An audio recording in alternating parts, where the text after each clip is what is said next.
a way where time cannot find me at all. Just a breath away, nothing here but heaven, nowhere but love to fall as I go within. Quiet peace offers something sacred. There's a sweetness that waits, holiest embrace that reminds me I'm always home as I go within. Quiet peace offers something sacred. There's a sweetness that waits, holiest embrace that reminds me I'm always home.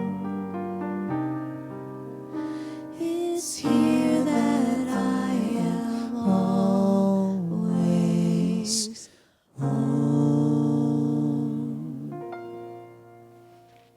Yes, it is here that we're always home. And I hope you get a chance to listen to the words of the song as Ari is singing it. She wrote that song for this service, and it really does say what we're about.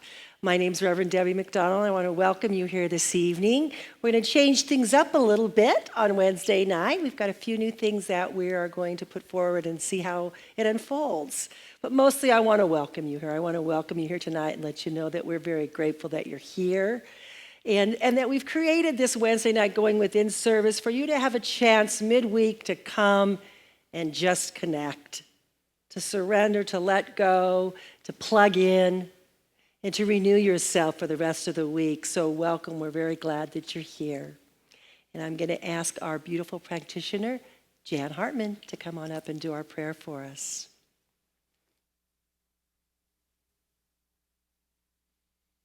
And so we take those welcoming words and that wonderful music, and we take them to the place in each of us where we know the truth of God, that God is the power and the presence and the life that we are.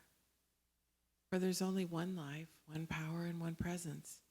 And that infinite source of divine guidance and divine wisdom created everything. And so as it has created everything, each one here, all of us here at the sound of my voice, we are together in communion. We are embracing an opportunity to be here together in a sanctuary that allows us to take time to be with that source that guides and guards and protects and sources our life. And so it's a blessing and a joy to offer this time and to welcome each here and know that everything will unfold perfectly, for God is here. And so it is.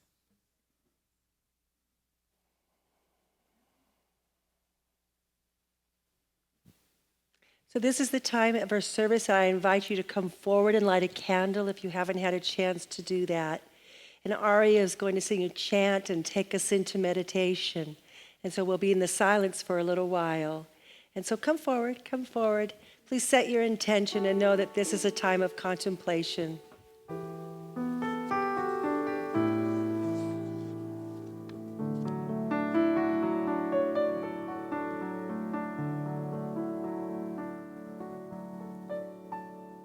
Surrender,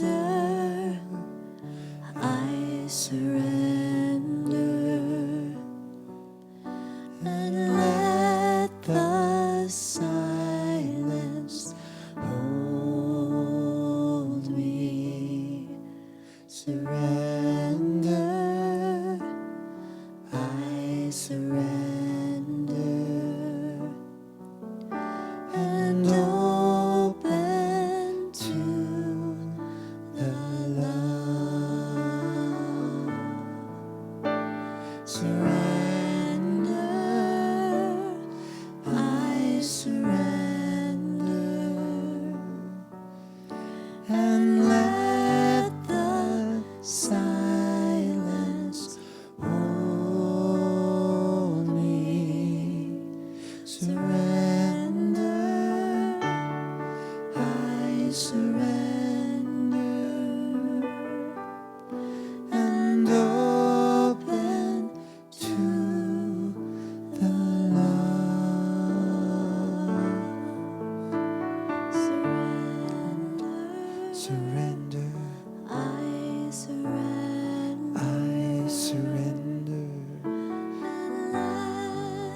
surrender and open to the love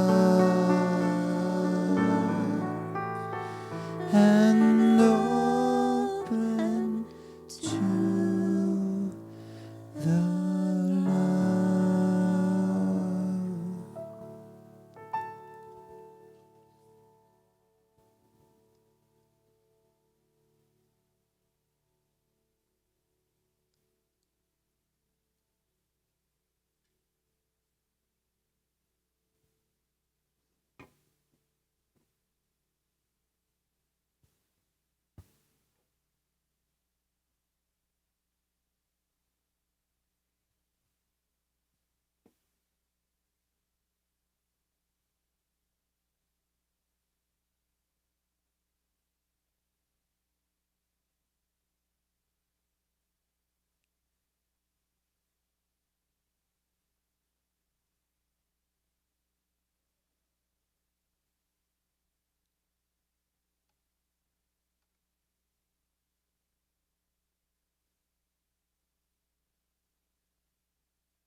Lord,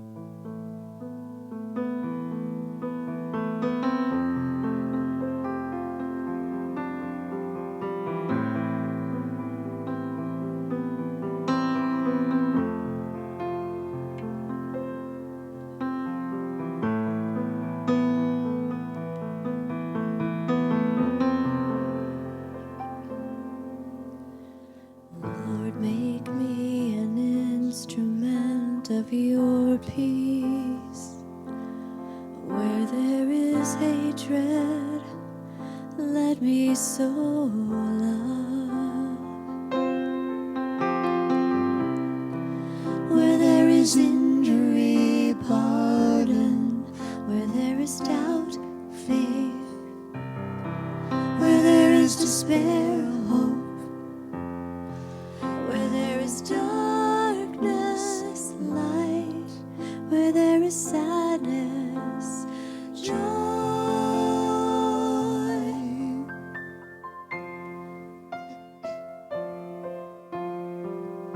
O divine Master, grant that I may not so much seek to be consoled as to console. To be understood as to understand, to be loved as to love. For it's in giving that we receive, and it's in pardon that we are pardoned. It's in dying that we are born to eternal light. O divine Master, grant that I may not so much seek to be consoled as to console. To be understood as to understand, to be loved as to love. For it's in giving that we receive, and it's in pardon that we are pardoned. It's in dying that we are born to eternal light. Amen.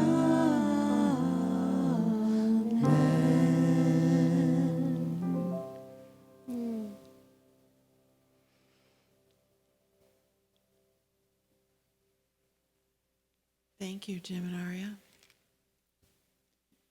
And welcome. I'm Jan Hartman. I'm a practitioner here at Seaside. And tonight, Reverend Debbie is talking about the power of vulnerability. And so I can start fresh from my own experience, unfortunately. Because vulnerability means being able to just be with what is and be how it is. And I'll share with you that this is the second time in a row that I've forgotten to tell you to come up and light your candles. So it's an opportunity for me to look at my gifts of imperfection and the things that we've been talking about with Brene Brown over the last few weeks here with Reverend Debbie and with Reverend Christian on Sundays. And so it's fun to be able to chuckle and laugh and feel silly and not feel like I'm driving and falling into some pit of despair over my shortcomings and over my mistakes and over all those things. And so Brene tells a story in her book because she wants to talk about laughter, and she wants to talk about singing, and she wants to talk about dance, because she really thinks those are some of the most vulnerable places that we ever operate in our lives. And so she has a story that she shares where she worries because people always think, if they're dancing especially, that they're awkward, that they're goofy, silly, uncool, out of control, spastic, immature, foolish. What will people think? Everyone is watching. You look ridiculous. Get a hold of yourself. So she tells the story. Last year I had to run to Nordstrom's to pick up some makeup. I was in one of those nothing fits and I feel like Jabba the Hutt moods. So I put on my baggiest sweats, pulled my dirty hair back with a headband, and told my daughter that we would only be running in and running out. On the way to the mall, my daughter Ellen reminded me that there were shoes in the back of the car that needed to be exchanged, and could we do that, please? So after I bought the makeup, we headed to the kids' shoe department. As soon as we cleared the top of the escalator, I saw a trio of gorgeous women standing in the shoe department. They were tossing their long, clean hair over their narrow, square shoulders as they perched on their high-heeled, pointed-toed boots and watched their equally beautiful daughters trying on some sneakers. As I tried to avoid crumbling and comparing myself to them, I focused on the display shoes. All of a sudden, I saw a strange blur of jerky movement out of the corner of my eye. It was my Ellen. A pop song was playing in the neighboring children's department, and Ellen, my totally confident 8-year-old, was dancing. Or to be more specific, she was doing the robot. At the very moment that Ellen looked up and saw me watching her, I saw the magnificent moms and their matching daughters staring right at her. The mothers looked embarrassed for her, and the daughters, who were a couple of years older than Ellen, were visibly on the edge of doing or saying something mean-spirited. Ellen froze in her robot stance, looked over at me, and her eyes said, "What do I do, Mom?" Some combination of miracle that was louder than my fear said to me, "Don't betray her. Choose Ellen." I reached down into my courage as far as I could go, smiled, and said, "I think you need to add the scarecrow to your moves." And I let my wrist and my hand dangle from my extended arm and pretended to bat my forearm around. Ellen smiled. We stood in the middle of the shoe department and practiced our moves until the song was over. I'm not really sure how the onlookers responded because I couldn't take my eyes off Ellen. When we value being cool and in control over granting ourselves the freedom to unleash the passionate, goofy, heartfelt expressions of who we are, we betray ourselves. And we rarely tolerate that freedom in others, even those we love. So with that, Reverend Debbie, your turn, girl. Yeah, how fun. That's fun. I love Brene Brown. She is just so real. She is authentic. You know, she practices this vulnerability thing she talks about. And that's what we're going to talk about tonight. We're going to talk about being vulnerable. So what do you think about when you hear the word vulnerable?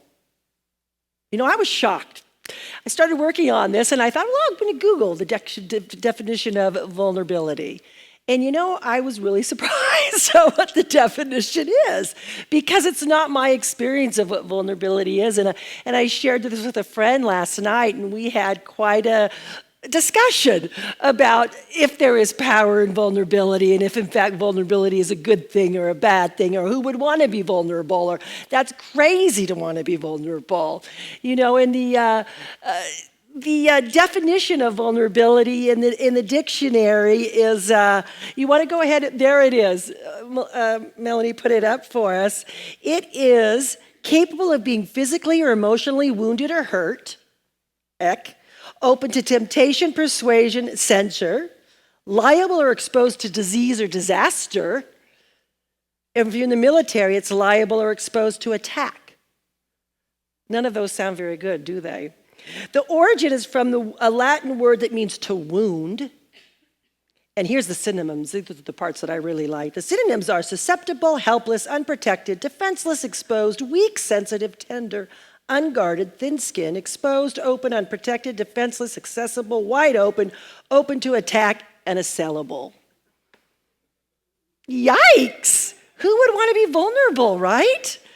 I mean, we're born with this reflex. We're born with this reflex of this fight or flight thing that, served our ancestors well. It served our ancestors very well, and they learned to be protected. They learned to run. They learned to escape when harm was in its way. But we no longer really have that anymore. We no longer walk out our front doors and think we're going to be a snack for some wild animal. So it's not really a thing that we need to be having anymore, this sense of that it's not safe to be in the world, that it's not safe to be vulnerable. We can step out in a new and a different way. Granted, there are other types of things that are dangerous. There are other types of vulnerabilities that we don't want to set up for ourselves, like walking down a dark alley in the middle of the night. That's physical vulnerability and not something smart to do. But what I'm talking about tonight is I'm talking about emotional vulnerability. And that's what surprised me, that wasn't in the dictionary. I even looked up in the Urban Dictionary to think, well, maybe the kids are hip now and they know that vulnerability is an emotional thing. But it wasn't in there either. So it's not something that we're discussing as something positive, something that is desirable, something that you want to have. Last month, if you remember, we talked about the freedom to be ourselves, and we talked about that we are enough, and that is all part of what Jan was talking about, the Brene Brown stuff that we've been talking about. And I want to continue this month with the whole idea of the power of vulnerability. And, in her Gift of Imperfections, the book that Dr. Christian is using on Sundays, I think he's been doing it for 3 weeks now or 4 weeks, and we're going into the second week. Did we have the slide? Did we lose it? There we are. I am enough. I am enough. And that's what I want you to remember. As we talked about that knowing that we are perfect, whole, and complete exactly as we are, that there's nothing else that we need to do or be. And we talked about these qualities that Brene Brown defined as wholehearted individuals. And that's what we talked about as being a person who looks and finds a way to be in the world that includes play. Remember, we talked about play and rest and creativity and compassion. And these were the qualities that she found that the people had that she calls wholehearted. And I think a lot of us here, a lot of us in religious science are wholehearted individuals. I mean, that is what I believe that we're seeking, to be that whole self that we are, to be the God self that we are, to be that perfection that we are. And the last quality that she talks about in this group of people that she calls wholehearted is that they have an understanding of the importance of vulnerability and the perception of vulnerability as courage. They show up in their lives in a very open way, and I think that scares most of us. You want to show the next slide? So I want you to see how all these things are very interconnected, how they're all interconnected into each other, that self-love and knowing that you are enough is all part of this idea of being safe enough to be authentically yourself, to be who you are, to be vulnerable. It's scary, it's risky. Brene Brown has her newest book out, and it is titled Daring Greatly. And that's the last book that she's written, and the whole book is on how vulnerability holds the key to emotional intimacy. So this came after the book that Dr. Christian's using right now, which she really hones in on this idea of vulnerability. Daring greatly, the courage to be vulnerable, to show up and be seen, to ask for what you need, to talk about what you're feeling, and to have the hard conversations. Daring greatly, taking risks. She starts out the book and she quotes often the Theodore Roosevelt quote of the man in the arena. And I'm just going to read that for you. It is not the critic who counts, not the man who points out how long the strong man stumbles or where the doer of deeds could have done them better.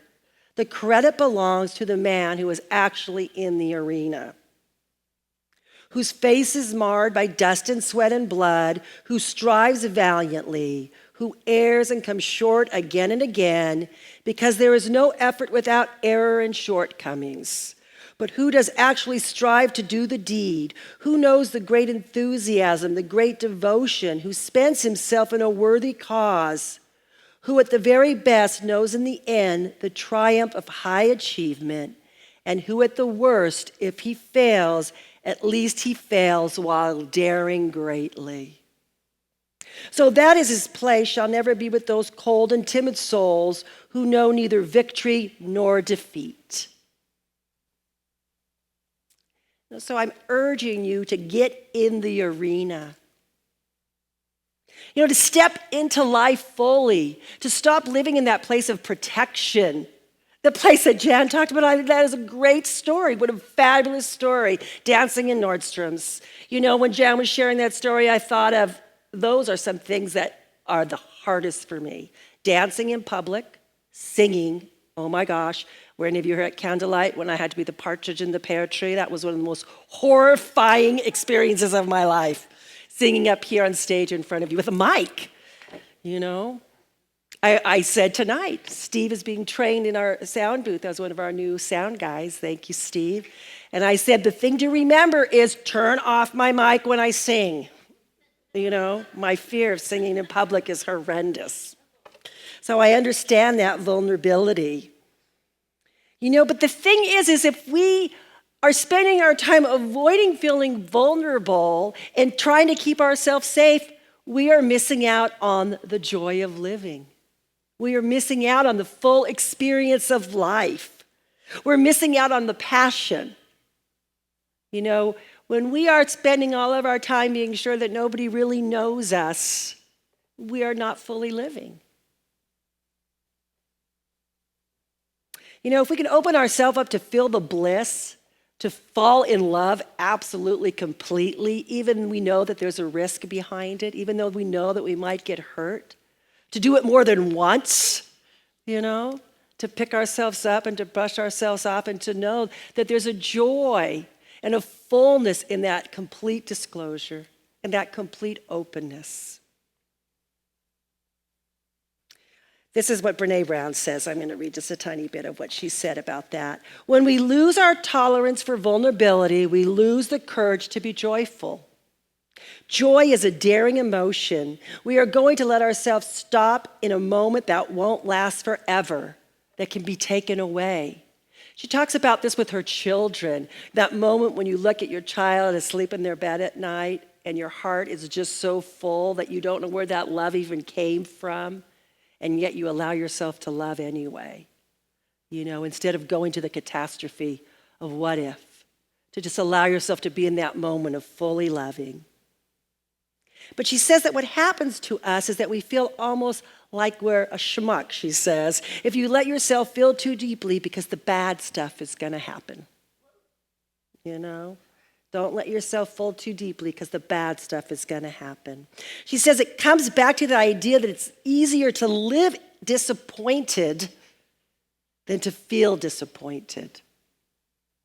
Do any of you do that? Do you stay in that place of, I'm not going to get too happy, and I'm not going to feel too much, and I'm not going to allow myself to love too much because I might get hurt, or I might be disappointed?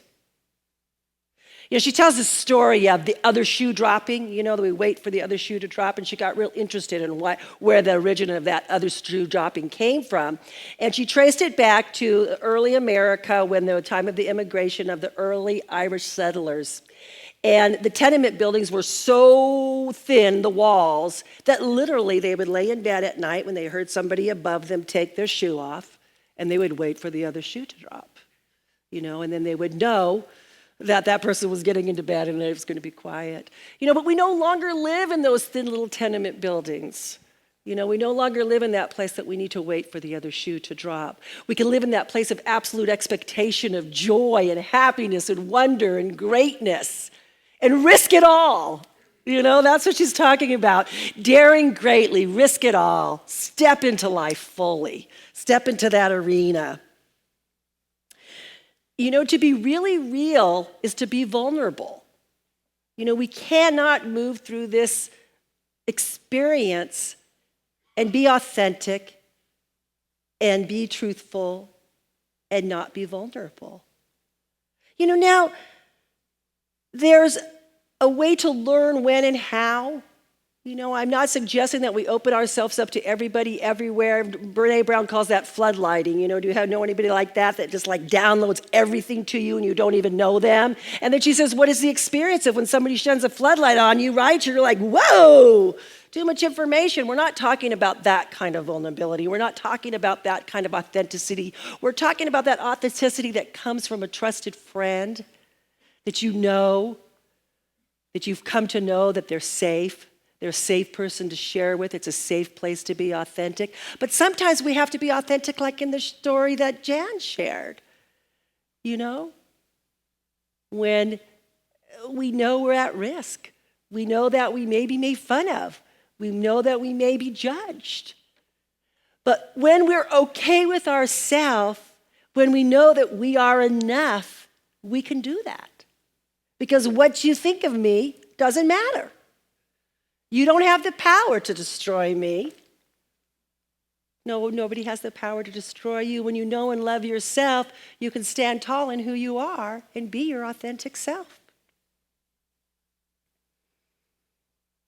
If you have some idea of unworthiness, if you still have some nagging sense that you are not enough, that there's something that you need to do or be in order to be okay, then I urge you to see a practitioner or a therapist if that's what you need.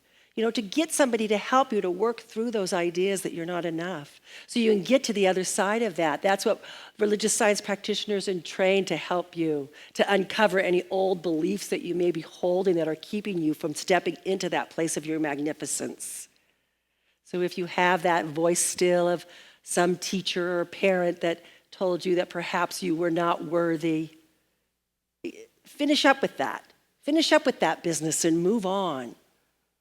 And I'm not saying that flippantly, and I'm not saying that like it's so easy to do. It takes work to do that inner work that we're talking about, but it sure is worth it. It sure is worth it to be able to be free, to be absolutely free of the past and to stay fully in the present. To be your true self. To choose vulnerability, to choose to be your authentic self can be very scary, but it is a choice. Are we choosing that? Are we choosing that today? One of the reasons there is such an intimacy deficient today, this is Brene again, is because we don't know how to be vulnerable. It's about being honest with how we feel, about our fears, about what we need, and asking for what we need. Vulnerability is the glue that holds intimate relationships together. Now that's the truth, isn't it? Think about your closest relationship. Right? The people that are closest to you are the ones that you're able to be the most intimate with, the ones where you're able to let your mask off. And I hope you have somebody in your life that you're able to do that with, or a group of people that you're able to do that with, that you're absolutely able to be truly who you are. No judgment. You're loved anyway. No matter what you say or do, they know everything about you and they still love you. Isn't that the best? Isn't that the best? It sure is. I had an experience this week of vulnerability. I think I prayed last week for my dad who was having brain surgery. And he had surgery on Monday. And I've shared with you that we have 12 children. My father has 12 children. All of us were at the hospital all day long. And his wife and 4 partners of my little brother's partners were there. And so there was a big group of us, and there wasn't a waiting room big enough for us, so we all hung out in the cafeteria all day. It was supposed to be a 4-hour surgery. It turned into an 8-hour surgery. My dad had 2 brain tumors, and they were removing one of them. And that was a day of real vulnerability. It was a day of one of my youngest brother, the baby, hadn't been to see my dad at the hospital at all. It was just too scary for him. He still lives at home. He's the one that lives at home still. And he's been the one that's found my dad a couple times on the floor, and he's had to pick him up. And it was just too much for him, that vulnerability. And he did come later on, and we were able to love him up and, give him hugs and kisses. But no, he was scared. To see my dad, he was scared. He had resisted having the surgery as long as he could. It was a big risk for him to step into that. And thankfully, he wasn't completely cognitive. He would say some words and not others. And I'm happy to say he's doing much better day by day. Each day, he's saying more and he's doing more. But then I was sharing with Jan before the service, the family dynamics. When people get into that fear and they get into that place of what's going to happen and the emotions run wild, and it was just an interesting experience to be with my family in that time of loving each other and supporting each other, and all of us knowing that anything could have happened that day. Anything could have happened that day. And being real and being honest and telling each other that we loved each other and realizing in that moment how precious life is and how precious the time we have together is. Now, my dad has children that are 56 down to 20, and those of us that are in our 50s have had a lot more time with him than the little ones, So there's a whole dynamics going on there as well. But just living this whole vulnerable life. Mother Teresa has a saying. Are we on there? Nope. There we go. Honesty and transparency make you vulnerable. Be honest and transparent anyway. And I think that I've said that to you all before, that is my spiritual teacher, the woman that I learned so very much from. That was the thing that she taught me. To be in that place, to strive to be in that place where we have nothing to protect and nothing to defend. To be in that place where we're completely transparent, where we're not fighting anybody or anything. We're just surrendered into what is, and Mother Teresa also is there. Emotional vulnerability is the key to connection in your relationships. Truly is. When you have a person that's been real with you, that says to you, I'm afraid, or I don't know what to do, don't you just feel so much closer to them because they've been honest with you, they've been real with you, they've been authentic with you? That's the vulnerability I'm talking about. When we allow ourselves to be vulnerable, we can heal, we can change, we can transform. When we give ourselves permissions to make mistakes, when we give ourselves permission to say, oh gosh, I've got flaws, oh well, and we're not trying to hide them from the rest of the world, we just accept that we have them and our gifts of imperfection, as Brene says. I'm going to end with this Brene Brown quote that says, what makes you vulnerable makes you beautiful.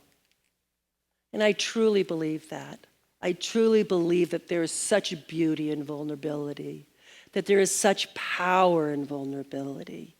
And it's that vulnerability of authenticity, that vulnerability of being who you truly came here to be. So I invite you to just close your eyes and go within if that's comfortable for you. And we're just going to turn together in prayer here.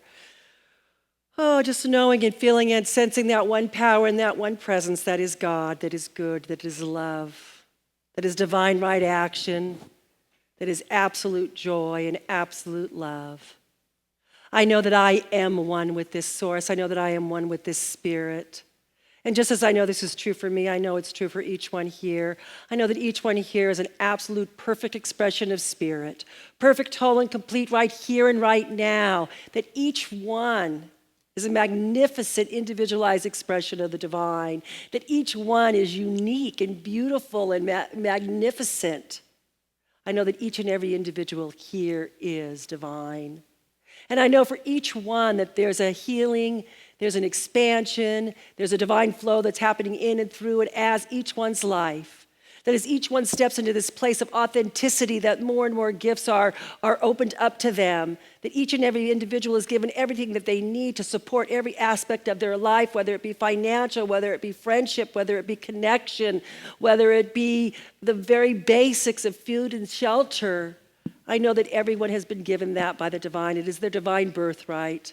I am so grateful to know this truth. I am so grateful to be speaking these words. I am so grateful to know that God is all that there is right here and right now and all that ever will be. That it is a truth behind every delusion, behind every illusion, behind everything that looks not like God. I know that Spirit is there and the rest is just a veil.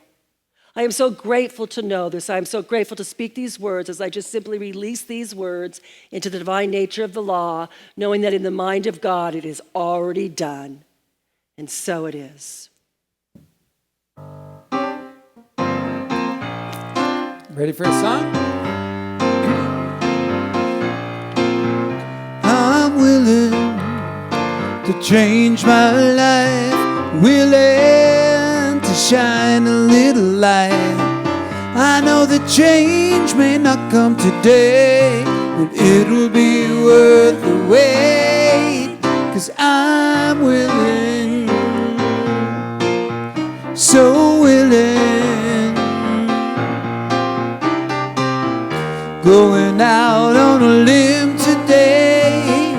I feel like I'm finding my way. I was driving the wrong way down a one-way street. Then I realized I'm in the driver's seat. I'm willing to change my life, willing to shine a little light. I know that change may not come today, but it'll be worth the wait. I'm willing, so willing. I've been spending some time alone, way out of my comfort zone. Can't keep on doing the same old thing and expect it to turn out a different way. I'm willing to change my life, willing to shine a little light. I know that change may not come today, but it'll be worth the wait, 'cause I'm willing, so willing.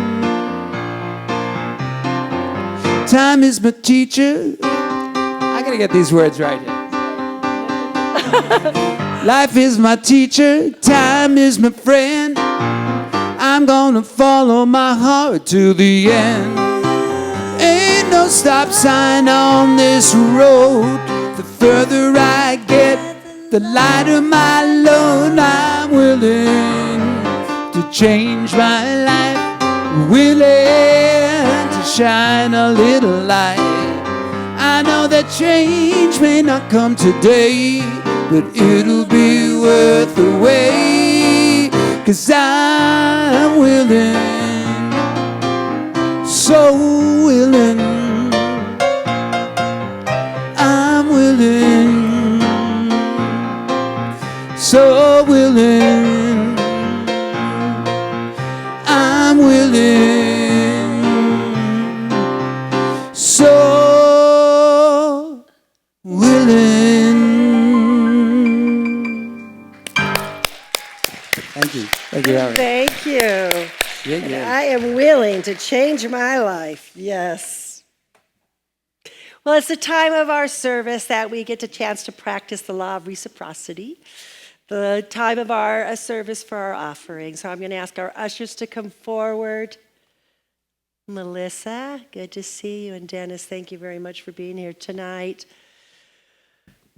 I want to share with you that everything that comes through the Wednesday night service goes to support Seaside as a whole, but specifically to support the Wednesday night service, to keep it here for you all to be part of. So know that everything that you give does support this evening, as well as all the work that we do here at Seaside. And it's by your gifts that we're able to keep our doors open, and it's by your gifts that we're able to do the work that we do in the world. So I invite you to look into your heart and see what it is that you're able to put forward this evening, and knowing that as we give, we receive, and that is just the way that the law works. So I'm going to ask you to join with me in the prosperity prayer. And here it is. As I give thanks for the good now flowing into my life, I gladly share that good with others. The more I give, the more I receive. I experience a deeper consciousness of peace and security for knowing that I am in the embrace of a warm, loving presence, forever seeking an outlet through me. My cup runneth over. I exist in limitless possibilities. Thank you. Blessings.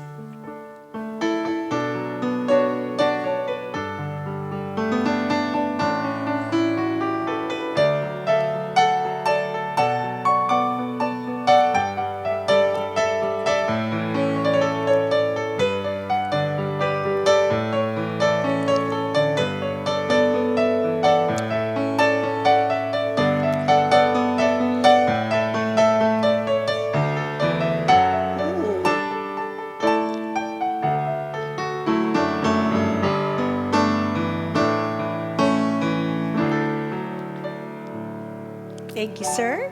Glad to have you back, Jim. We missed you last week.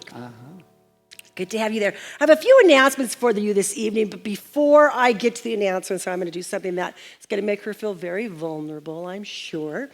But the wonderful woman, the practitioner, a student who's made our banner for us this evening, or my Going Within banner, is here this evening, and I want you all to see this beautiful lady and the gift that she has done.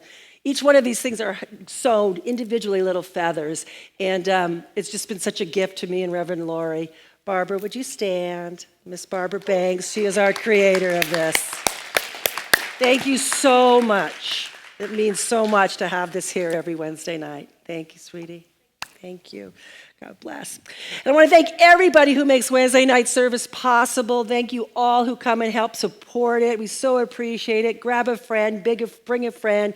We know as summer's coming to an end that more and more people will be joining us, and we're knowing that that is coming forth for us. So bring some friends along with you on Wednesday night. Melanie, thank you so much for being in the booth and for getting Steve all up and running there. Thank you, Steve, for being here this evening. Steve Golden. Thank you, Gregory, for podcasts. Thank you to everybody that listens from home. We truly do appreciate you tuning in and being part of us. Jill's holding the light for us tonight as our practitioner, and we have Jan as well. Please know they're available for prayer for you after service right outside the door. And again, if there's anything in you, any little something on your heart, please get prayer before you leave here. We want you to leave feeling lighter than when you came in the door. Thank you to Ari and Jim. Thank you so much for being our musicians and being here every week. We love you. Dennis and Jenny, I think, have stepped out of the room, but they make Wednesday night possible. They are always here and setting us up and getting us ready to go. A couple of quick announcements. We have a affirmative prayer workshop coming up this Sunday with one of our practitioners. That's after second service, the 9th. The following Sunday, the 16th, is our family picnic. It's a fun event that we have in the park. Melissa's working on putting it together. She must be back there with the money too. But she is somebody you want to talk to if you want to be part of that. That's in 2 Sundays on the 16th. Reverend Lori is here next Wednesday night. Her topic is the science of getting rich. So come and learn how to get rich with Reverend Lori next week. And on Thursday night next week, we have Dr. Brett Mosier, who a lot of you know. Dr. Brett is a holistic practitioner and doctor. He is many people at Seaside see Dr. Mosier. He is going to be here talking about insulin and blood sugar and all of how we can have a healthier whole body. So that is Thursday evening. It's absolutely free. This Sunday after second service, we are having a meeting right after service for an event that we have coming on in October. We have Barbara DeAngelis coming, a big event here at Seaside, and we're putting together the volunteer team. So if you have any interest in being part of the event team to work on the Barbara DeAngelis event, stay after service on Sunday if you're here, or just see me and we'll make sure that you get hooked up with one of the groups. So that is all my announcements, that all my thank yous. Remember, the bookstore is open for your pleasure. We just got back from the gift show, so there's lots of fun new things there. But I want to go ahead and pray. And I would like at this time to just, for any of you that have anybody in your life that needs a healing, or if there's anything in your life that you're wanting prayer for, please just raise that into your mind now and hold that in the consciousness of this vortex of prayer that we're going to create, knowing that right here and right now, there is only that one power, and it is a healing power. And I know that there is a power that is operating in and through and as each one's life here. I know for each and every individual that has written a prayer in the prayer request chest that prayer is answered.